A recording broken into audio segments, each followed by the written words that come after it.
And suddenly, just over Christmas, she'd been tired, she'd been a bit ill. She went to a friend's house, and I'm not very good at this. Sorry.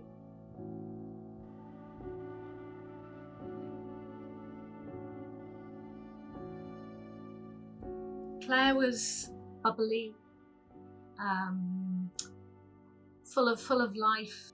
She lived life to the full, enjoyed so many different things, travelling around the world. Then at Christmas time, she went to a friend's house, and the next thing we knew, then we had a phone call. She had a cardiac arrest at a friend's house.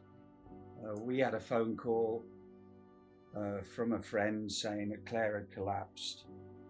By the time we got there, which is only 5 minutes away, the paramedics were there already working on Claire.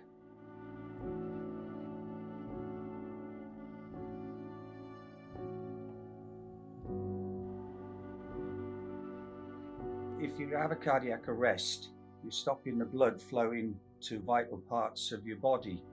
Every minute you delay CPR, your chances of surviving a cardiac arrest drop by 10%.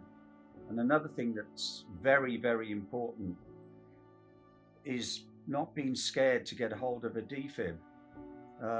People think that they can really damage someone using a defib. Well, the bottom liner is the person is going to die unless you use a defib.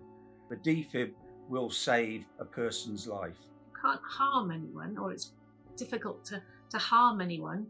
You can only help them. So don't worry about, oh God, I'm not doing it right. Yeah, it's so important that people go and learn CPR. It's a very, very simple skill.